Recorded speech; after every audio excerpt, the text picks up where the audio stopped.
This program is designed to provide general information with regards to the subject matters covered. This information is given with the understanding that neither the hosts, guests, sponsors, or station are engaged in rendering any specific and personal, medical, financial, legal, counseling, professional service, or any advice. You should seek the services of competent professionals before applying or trying any suggested ideas.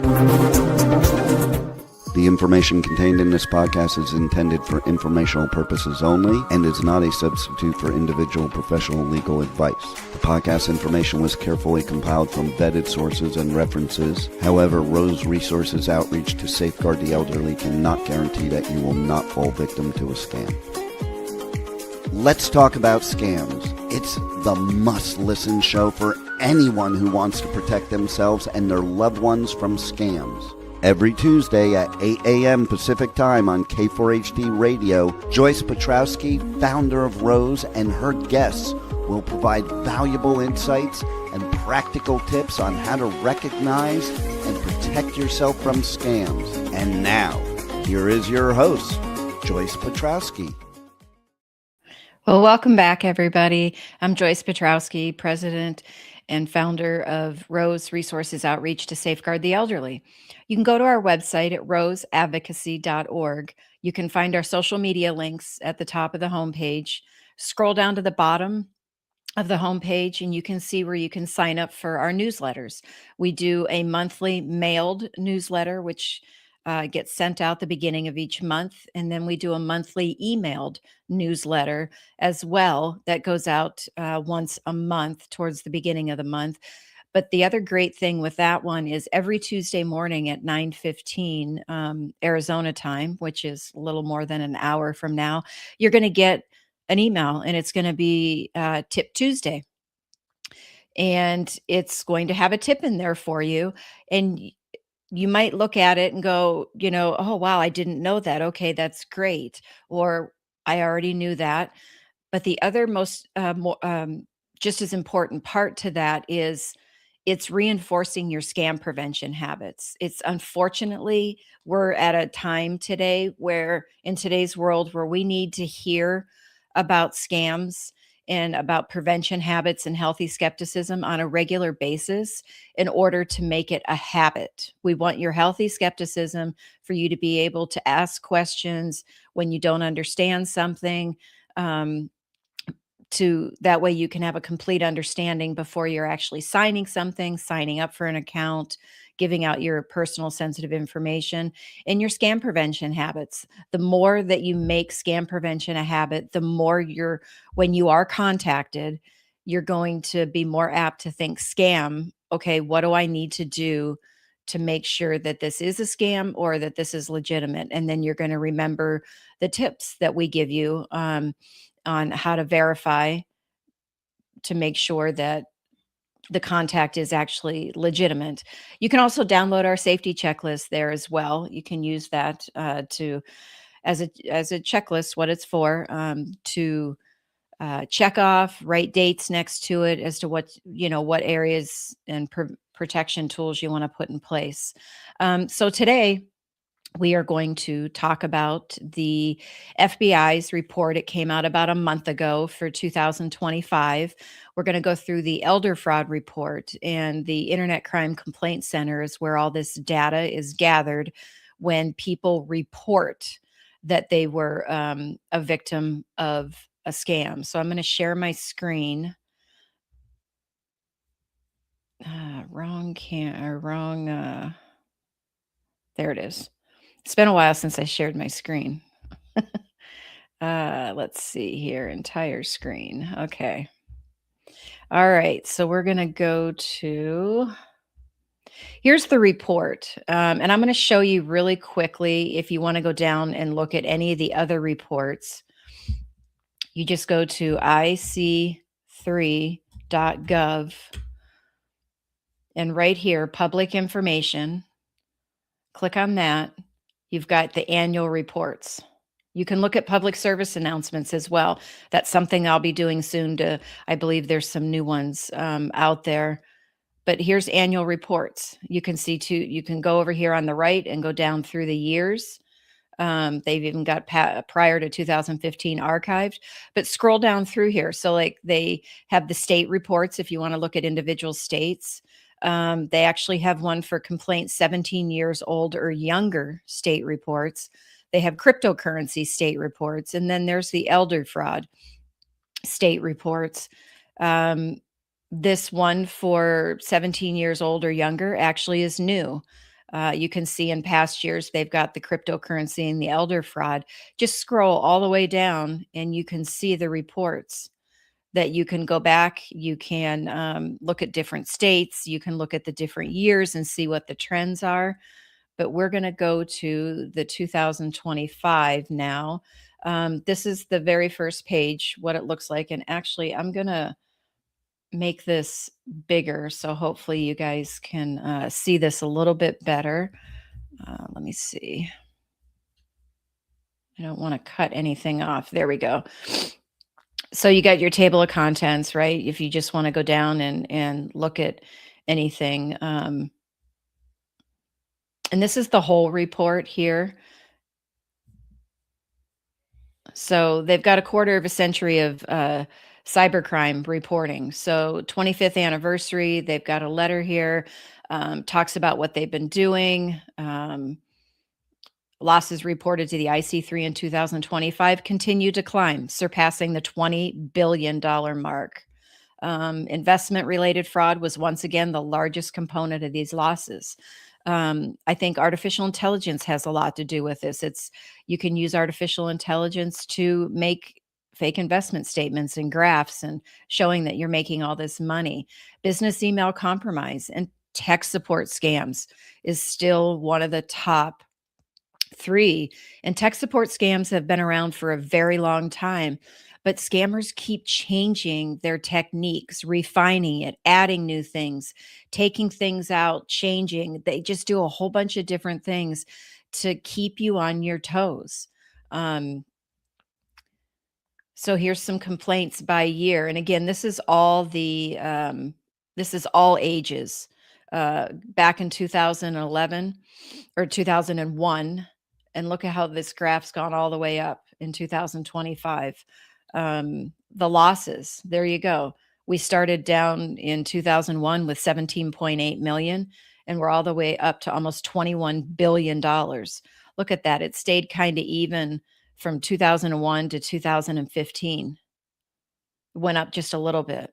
And then look at it just skyrocket from 2015 to 2025 in the last 10 years. So then they talk about their role in combating cybercrime, how they collect data, they analyze it, they refer it out, they coordinate, of threat response efforts with internal and external partners, and public awareness. And part of this is their public awareness. They also do those public service announcements, which are awesome, as they start to see upticks and reoccurring threats out there. They're going to put these public service announcements out. You can always go there, that ic3.gov, go under public information, and the public service announcements are right there. This is a graph, again, by age group. You can see it in the highlights here at the top are all age groups, and it's going to show the total losses. And it's a 26% increase in losses from 2024.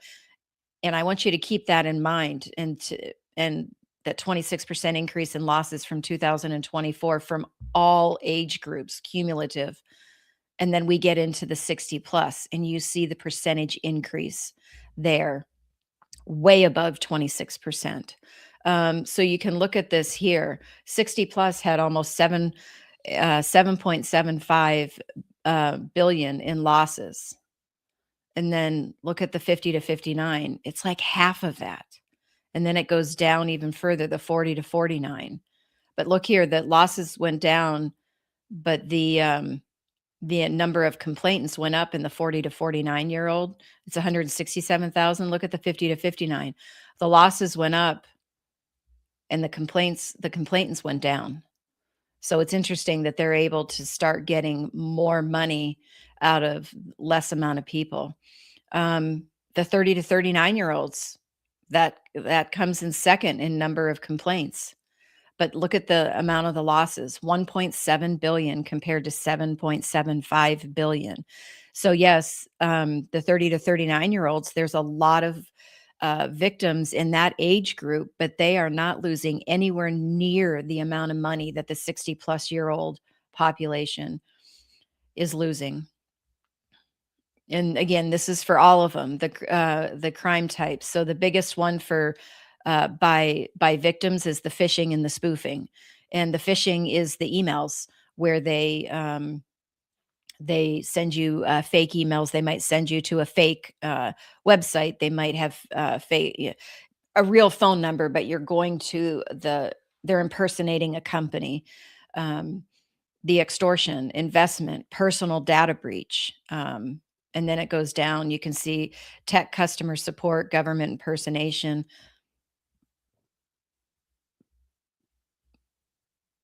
And let's see here. By losses, investment again is number one. Business email compromise and the tech support. Those are the top three. Personal data breach falls in there over $1 billion. And then here's this confidence romance scam. And I think we're going to see this confidence romance scam happening a lot in the 60-year-old and older. So here they just highlight where criminals use the internet or other technology to commit fraudulent activities. Um, you can see the 60 plus is way out here at 24, just over 24%, where everybody else is down in the teens. There were 16% of them that didn't report an age there. Um, Here's the top 5 cyber-enabled fraud. Extortion is one, the top. Investment, non-payment, non-delivery, uh, tech support. Again, tech support's always up there. That's by number of victims. Here's by the amount of losses. Look at the investment losses, $8.6 billion. And now we're over at business email compromise. Which is under half of that, just over $3 billion. The investment scam is huge because you're getting involved in fake investments, but yet the statements that you think are real are showing that you're making money. And so who doesn't want to continue to put more money into an investment where they're making money? Um, and it could end up wiping out your total life savings.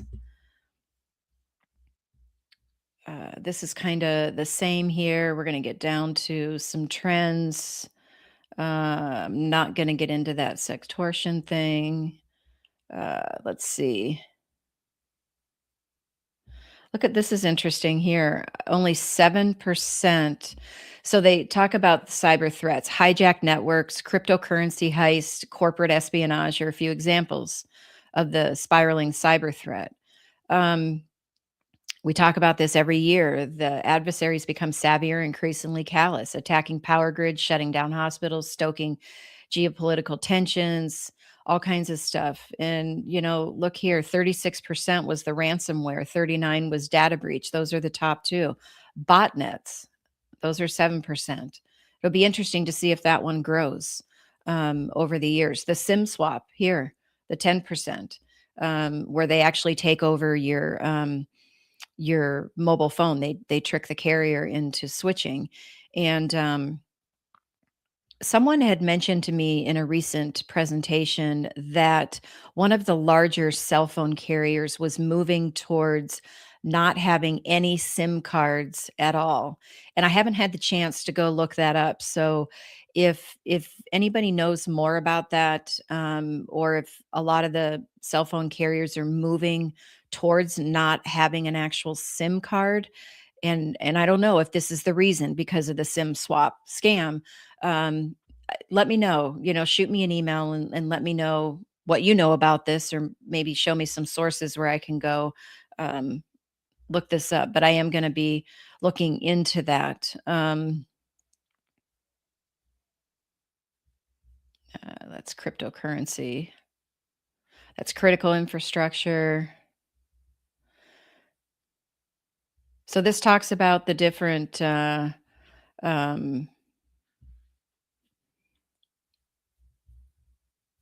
let's see what that's called.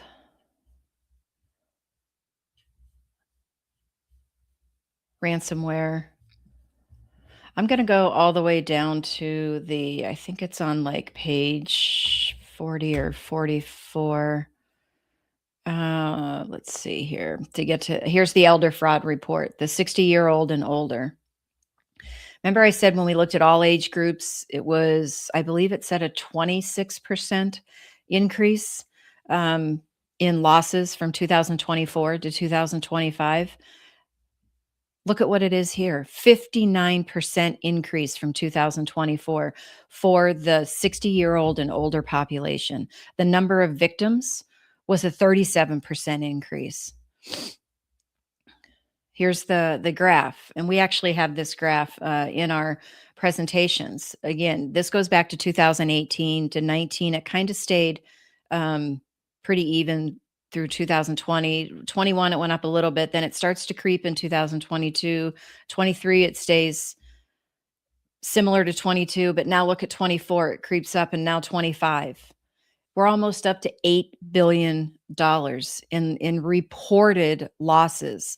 And this age group has a tendency to maybe only about 15 to 20% are going to actually report. So multiply that out by 5, by 6, 40 billion, 50 billion, 75 billion, pick a number, but it's just outrageous as to the actual amount of losses. So let's look at the crime, and this is by complaints. So the number one complaint was this phishing and spoofing. And we talked about phishing, right? It's the tricking you via email. They could trick you via text message. They can trick you, um, you know, uh, via voicemail, all that stuff. But spoofing, we know they've been able to spoof the names for a long time. But, in the last, I don't know, 5 years on average, maybe, they're also able to spoof phone numbers. So, and you might think, well, um, what we had, let me step back here. They had silence unknown callers as an option in your phone settings on both Android and Apple phones, where it would silence calls based on the phone number. If the phone number was not in your contacts, it would silence the calls and send them to voicemail or put the text in a totally different folder. Now they've updated it and it's screen unknown callers, and it gives you the option. You can never screen. You could have it ask a question before it rings through to get an answer, to screen the call, or you can say silence. But let's think about it. If someone was in your phone in the background, say you accidentally clicked on a link and it put malware on your mobile phone, and now that scammer is in the background of your phone, or let's say the whole SIM swap scam. They were able to get your carrier to switch your your account over under their control, and now they can see everything that you're doing. Are they going to have access to your contacts? Absolutely they will. And now they can that's a more targeted attack where they now have the phone number and the name to make it all the more legitimate. But let's talk about apps. So I think most people have downloaded at least one app, if not multiple apps on their phone. Well, when you go to download one, and please only download from the verified app stores like the Google Play Store, the App Store. Um, a lot of times it'll ask you, the app wants certain permissions for you to grant them certain permissions. They want to know your contacts, they want to know your location. Well, does the app really need to have this information to work? Most of the time, no. They just want this information, and they could use it for more targeted advertising. They could take this data and sell it to other marketing advertising companies for targeted advertising based on, what you're doing, your location. They could use it if you've granted access to your contacts. Now maybe they could start target marketing to your contact list. But you have to be careful. Don't just ignore those and just keep hitting yes and yes, you're going to grant that stuff just so you can get the app downloaded. And if you're not sure what permissions you've granted those apps that you've already downloaded, go into your settings and then go to apps, and it's going to have, you can look at each individual app, open it up, and it'll show you what permissions that you've granted, and then you can take away the permissions that are not absolutely necessary. And if you come across an app that it says it's absolutely necessary that they have to know your contacts or your location or something else that you might not want to share, just ask yourself the question, am I willing to take that risk of sharing this information in order to have this app?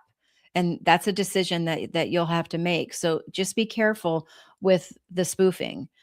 Tech support is the next one. Customer support, tech support, they keep changing their techniques to keep us on our toes. Investment, we talked about that as well. The personal data breach, the confidence romance, and you can go all the way down through this list. Um, Cryptocurrency descriptors, it plays, and now they've added AI related. So out of these number of complaints, there were over 3,000 of them that had an AI component to it. And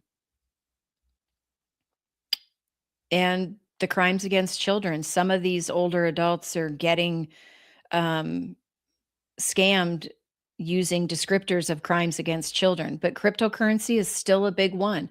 There are a lot of cryptocurrency ATM machines in the state of Arizona. Some states have actually, and I think the most recent one I read about that have banned all cryptocurrency machines in the state was Minnesota, if I'm not mistaken. And there's a few other states that have banned them as well. Arizona has not banned them, but they've put a new law that went into effect at the end of last September that has a lot more safeguards with the cryptocurrency machines that the owner operators have to adhere to. Like, yes, there might be physical warning signs on the machines, but now as you go through your transaction, you've actually got to agree that you understand these warnings, that it could be a scam and all of this stuff. And that's great. But in my opinion, if and I've never used one of these machines, so this is just in my opinion, that if somebody is still in the emotional state where they're at one of those machines, feeding it $100 bills or, $20 bills, whatever it is, um, that they're still emotional. And are they really reading those warning signs and understanding them? Or are they just clicking through to get the end result, which is to get the transaction done so they can fix whatever problem that they believe has occurred. But then there's also that the account you're sending the money to, there has to be that account number on your receipt. You get the receipt. And if you realize within 30 days and report it that you were a victim of a scam using one of those machines, you have your receipt. It's been under 30 days since that transaction happened, and you go file a report with local law enforcement and the attorney general. There's a chance that you can get your money refunded. They've also put limits on first time users and reoccurring users on how much you can put in at any given time. So just bear that in mind. You can just Google Arizona cryptocurrency kiosk law. I don't remember the number of the law, but it'll come up and you'll be able to see the actual every single detail of that new law that went into effect. These are with losses. Now, these are the 60-year-old and older losses. As they said in the initial letter at the beginning of this report, investment scam is the number one. Look at the difference in the losses, $3.5 billion. And the next one is the tech support, which is just over a billion. And then there's that romance one. Again, it's half a million. Artificial intelligence has a lot to do with this. Look at the amount of losses AI related, 352,000. The cryptocurrency, over 4 billion. Um, So, with the romance scam, with the AI, scammers are going to be a lot more apt to come on camera and want to do video call with you, because through those deep fakes, they can actually make themselves look like the pictures they've been sending you. And with artificial intelligence software getting better and better and better, it's just going to be harder and harder to determine whether it's legitimate or not, which is why we must always, always, always verify. Do your research, do your due diligence, verify before you can even begin to trust that what you're looking at, what you're listening to, what you're reading is actually legitimate.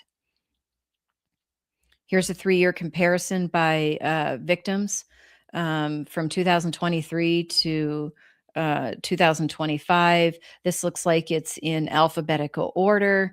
So you'd have to scroll down through all of it. Again, phishing and spoofing started out in 2023 kind of low, and then how it's crept up. Same thing with confidence romance, and then the investment is right here. That one crept up as well. Sim swap is really small, but it's gaining traction, and I'm hoping we can combat this, but we might end up seeing this sim swap go up in future years. The tech support, it continues to go up. So the AI related, they didn't capture that in 2023 or 2024, but if they had captured it, I think we would see the same trend, that it's going up. You can see the cryptocurrency started out at around 17,000, and now it's all the way up to 42,000. Here's by losses. Again, this is alphabetical order, so you'd have to scroll down, but look at the investment. It was under 50% of what it is now just 2 years ago. And then the romance, it was a little bit more than 50% of what it is now. But the tech support, that's a little under 50% as well. But that investment scam is the one that is really, really on a rapid increase here. So now let's break it down by states. And had it in my head before I got to this screen, and I didn't think about it until after I already got there. I was going to say, who wants to bet California, Florida, and Texas are in the top 3? Sure enough, they are. I had already seen it. They are. So, unfortunately, they usually are. Arizona is always in the top 10. Actually, we're number 4 in number of complaints. Arizona and Florida has a huge retired population. So yes, we have more people that are 60 years old and older. And in Florida and Arizona, we get a lot of that generation that comes to our states for part of the year. And so if they become a victim of a crime while they're living here, they're going to report it as Arizona or Florida. California just has a huge population to begin with. And Texas has a huge population as well. And they also, I'm not as familiar with Texas if they have a huge retired population. But you can see where your state falls into this. And actually, if you wanted to go look at those prior years, I like to look at it from like 2020 to 2025. And in Arizona, it's gone crazy. And we're number 5 this year with the number of losses, 343 million. Just in 2024, it was 191 million. That's that at the beginning, that graph that we showed you. Let me get back to it right here. 59%. It went up from 2024. That's in all states, but in Arizona, it went up even more. 191 million to, could do a quick calculation, to 353. I thought I could do it quicker here. 85%, 80 to 85% increase in the number of losses in just 1 year. Let me get back over here. Here it is. 340, almost 344 million. So, and that's just in 1 year. Now, this is my opinion, that I think, we've been out there doing our workshops and our presentations for let's see here, since the beginning of 2022. So this is the fourth year that we've been doing them. So and part of what we do is we talk about why it's good to report. It helps law enforcement find the people. It adds pieces to their puzzle. Even if you didn't lose money, your experience could add pieces to their puzzle, and it helps them gather evidence to hopefully prosecute these people and put them away for a long time. But so in my opinion, I think more of this population is starting to actually report. But I think a bigger part of it is artificial intelligence.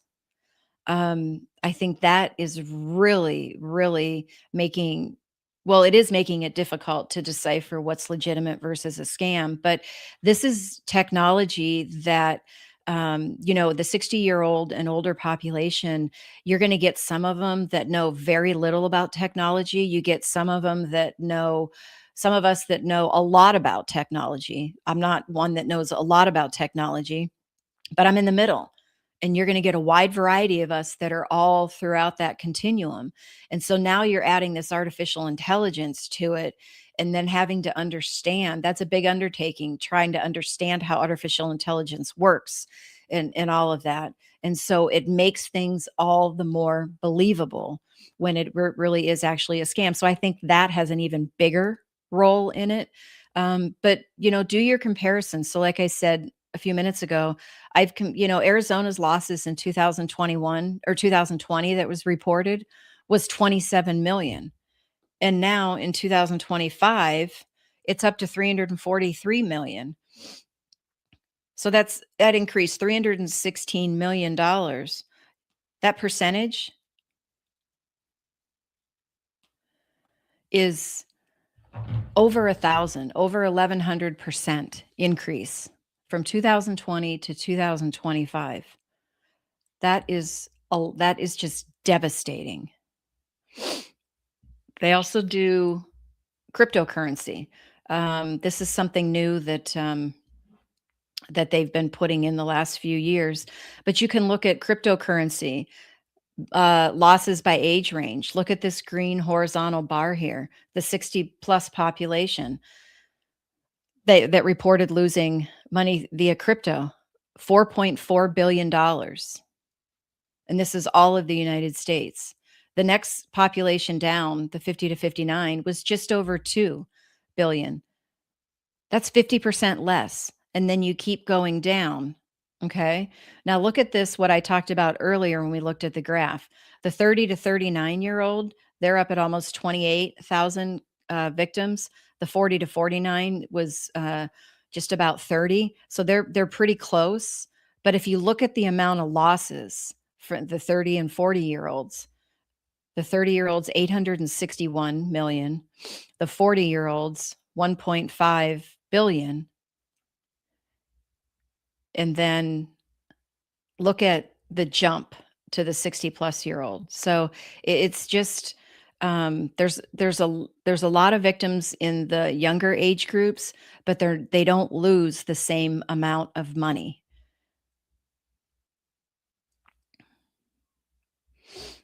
So let's look at some of these trends. The investment scam, again, we've talked about that. It was the number one, but cryptocurrency investment scams. The 60 plus, the $2.7 billion. But it's been with all populations, it's been a 48% increase in the number of victims and a 25% increase in the number of losses since 2024. Now they have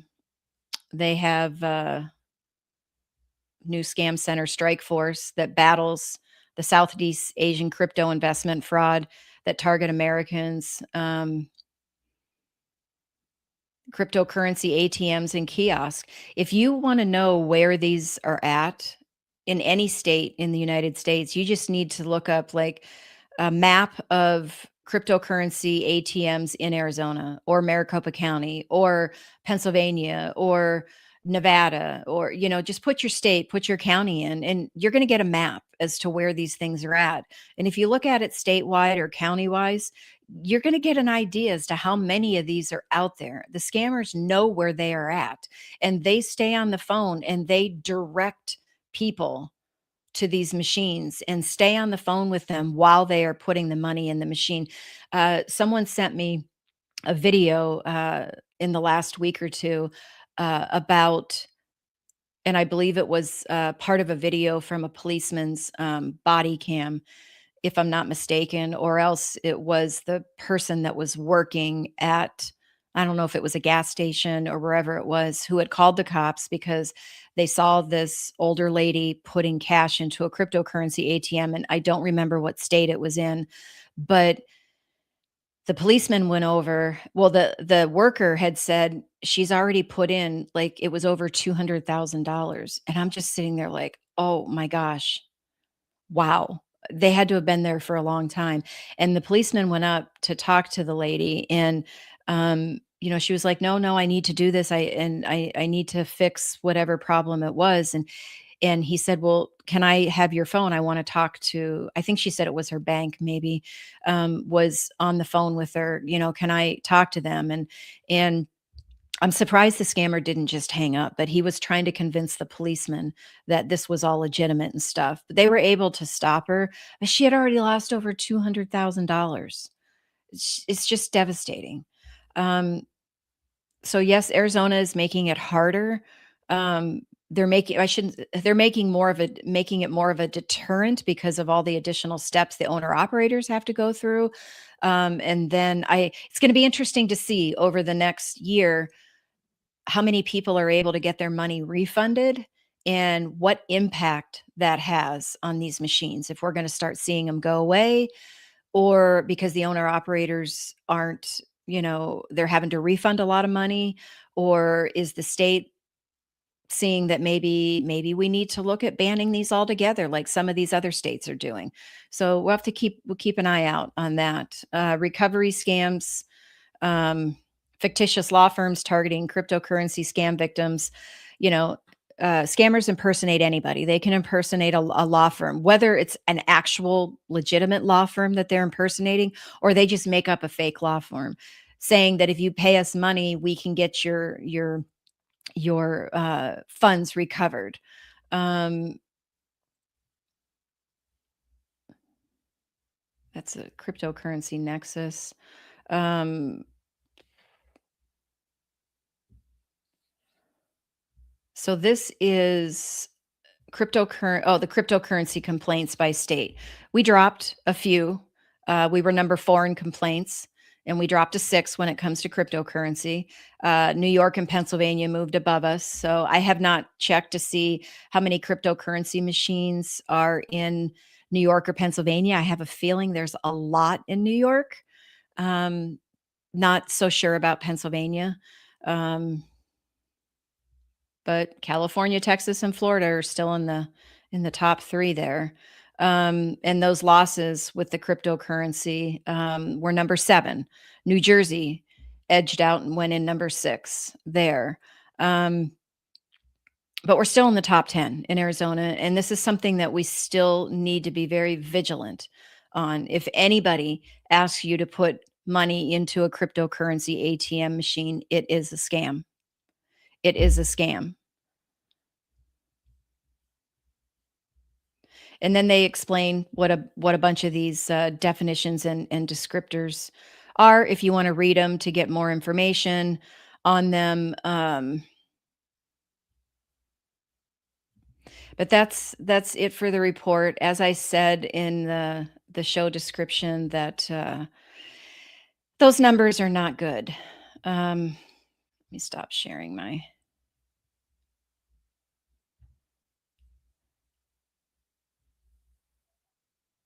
Am I no?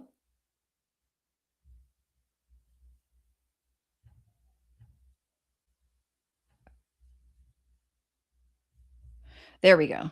I couldn't get back to where I was at. I thought I was hitting the Google Chrome, and it was coming up and saying that I was no longer connected. And I'm like, oh my gosh, I somehow got out of got out of the radio show. So it was a police body cam at the gas station, and it was that video I told you about, and they were saying they were bank security. So just know if anybody is asking you about to put money into a cryptocurrency ATM machine, it is a scam. It is absolutely a scam. In my understanding, those cryptocurrency ATM machines were really put out there for people that didn't have any banking relationship. And so it was a way for them to be able to invest in crypto. And again, this is just my opinion. If someone does not have a relationship with a bank, meaning they only go in there to get a money order and they give cash, or they go in there to cash a paycheck and they just keep their money at home, however they keep it, that if they don't have a relationship with a bank, I don't think they're investing in the stock market. So therefore, I don't think they want to invest in cryptocurrency. Again, my opinion.